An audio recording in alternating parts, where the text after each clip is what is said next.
I'm going to go off script and make Chris quite nervous here by making this audience participation. All right, are you with me? Yeah? Yeah? All right.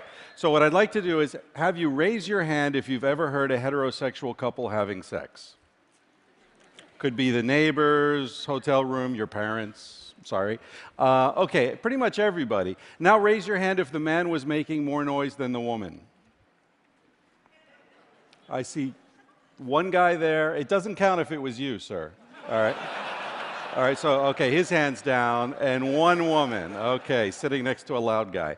Now, what does this tell us? It tells us that human beings make noise when they have sex, and it's generally the woman who makes more noise. This is known as female copulatory vocalization to the clipboard crowd. I wasn't even going to mention this, but somebody told me that Meg Ryan might be here, and she is the world's most famous female copulatory vocalizer. So I thought, got to talk about that. We'll get back to that a little bit later.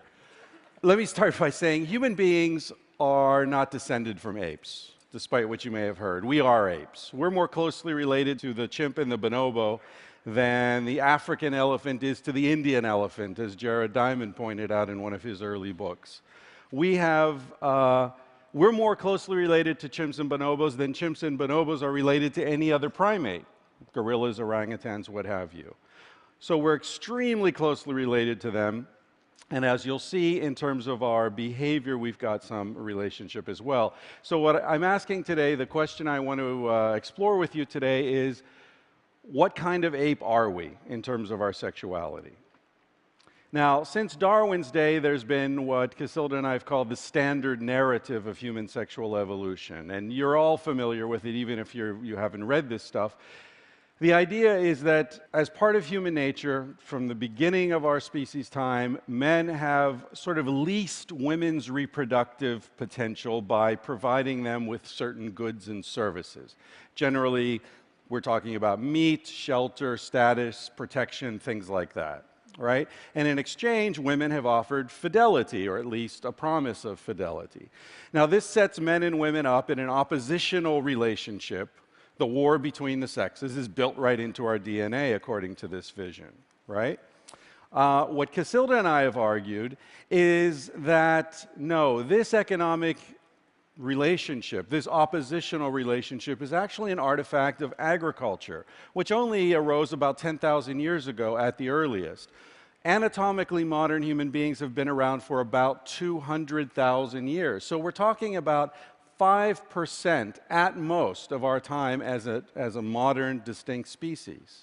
So before agriculture, before the agricultural revolution, it's important to understand that human beings lived in hunter-gatherer groups that are characterized, wherever they're found in the world, by what anthropologists call fierce egalitarianism.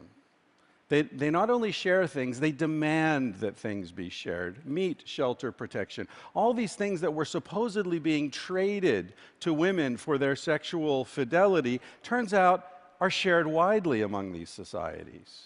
Now, I'm not saying that our ancestors were noble savages, and I'm not saying modern-day hunter-gatherers are noble savages either. What I'm saying is that this is simply the best way to mitigate risk in a foraging context. And there's really no argument about this among anthropologists. All Casilda and I have done is extend this sharing behavior to sexuality. So we've argued that human sexuality has essentially evolved until agriculture as a way of establishing and maintaining the complex, flexible social systems, networks that our ancestors were very good at. And that's why our species has survived so well. Now, this makes some people uncomfortable, and so I always need to take a moment in these talks to say, listen, I'm saying our ancestors were promiscuous, but I'm not saying they were having sex with strangers. There were no strangers. right? A hunter-gatherer band, there are no strangers. You've known these people your entire life. So I'm saying, yes, there were overlapping sexual relationships, that our ancestors probably had several different sexual relationships going on at any given moment in their adult lives. But I'm not saying they were having sex with strangers. I'm not saying that they didn't love the people they were having sex with. And I'm not saying there was no pair bonding going on. I'm just saying it wasn't sexually exclusive. And those of us who have chosen to be monogamous, my parents, for example, have been married for 52 years monogamously, and if it wasn't monogamously, Mom and Dad, I don't want to hear about it. I'm not criticizing this, and I'm not saying there's anything wrong with this. What I'm saying is that to argue that our ancestors were sexual omnivores is no more a criticism of monogamy than to argue that our ancestors were dietary omnivores is a criticism of vegetarianism. You can choose to be a vegetarian, but don't think that just because you've made that decision, bacon suddenly stops smelling good. Okay? So this is my point. That one took a minute to sink in, huh? Now, in addition to being a great genius, a wonderful man, a wonderful husband, wonderful father, Charles Darwin was also a world-class Victorian prude, all right? He was perplexed by the sexual swellings of certain primates, including chimps and bonobos, because these sexual swellings tend to provoke many males to mate with the females. So he couldn't understand why on earth would the female have developed this thing if all they're supposed to be doing is forming their pair bond, right? Chimps and bonobos, Darwin didn't really know this, but chimps and bonobos mate 1 to 4 times per hour with up to a dozen males per day when they have their sexual swellings. Interestingly, chimps have sexual swellings through 40% roughly of their menstrual cycle, bonobos 90%, and humans are among the only species on the planet where the female is available for sex throughout the menstrual cycle. Whether she's menstruating, whether she's postmenopausal, whether she's already pregnant, this is vanishingly rare among mammals. So it's a very interesting aspect of human sexuality. Now, Darwin ignored the reflections of the sexual swelling in his own day, as scientists tend to do sometimes. Now, so what we're talking about is sperm competition. Now, the average human ejaculate has about 300 million sperm cells, so it's already a competitive environment. The question is whether these sperm are competing against other men's sperm or just their own. There's a lot to talk about on this chart. The one thing I'll call your attention to right away is the little musical note above the female chimp and bonobo and human. That indicates female copulatory vocalization. Just look at the numbers. The average human has sex about 1,000 times per birth. Now, if that number seems high for some of you, I assure you it seems low for others in the room. And we share that ratio with chimps and bonobos. We don't share it with the other 3 apes, the gorilla, the orangutan, and the gibbon, who are more typical of mammals, having sex only about 12 times per birth. Humans and bonobos are the only animals that have sex face-to-face when both of them are alive.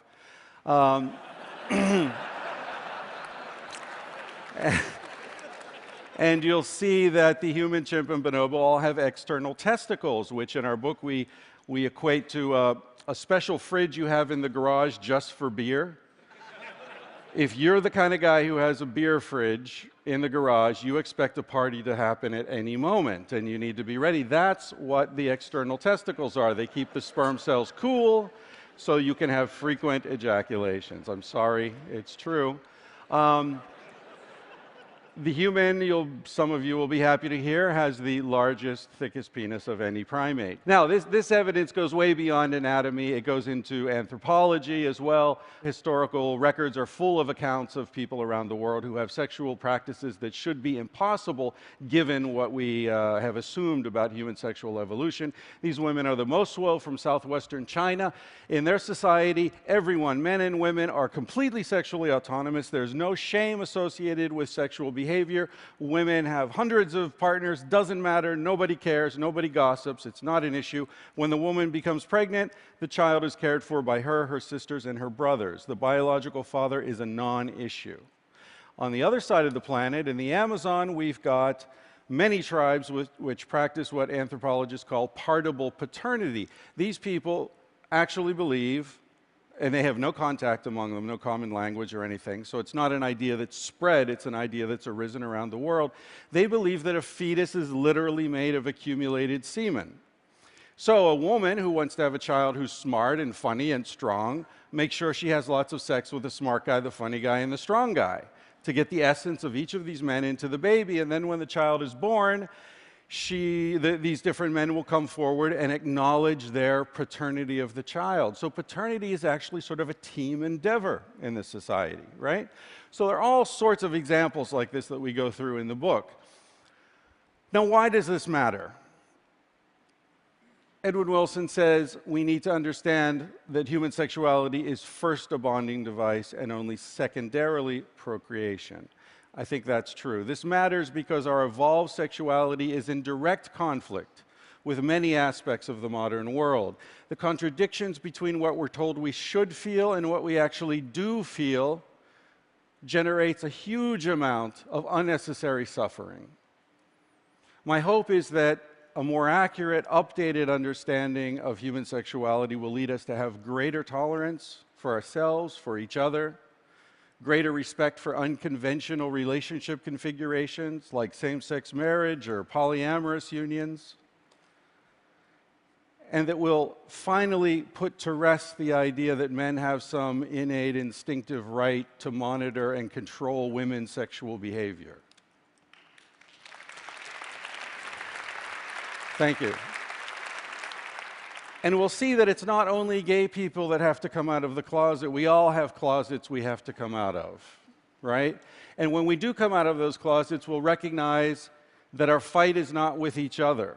Our fight is with an outdated Victorian sense of human sexuality that conflates desire with property rights, generates shame and confusion in place of understanding and empathy.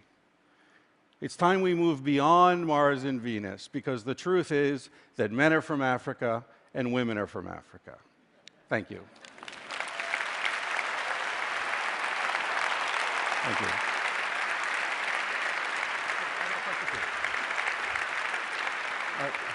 Thank you. Thank you.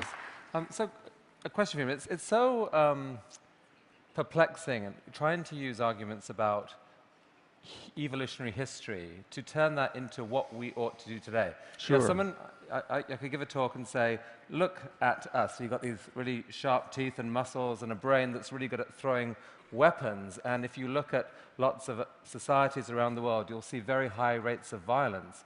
Non-violence is a choice, like vegetarianism, but it's not who you are.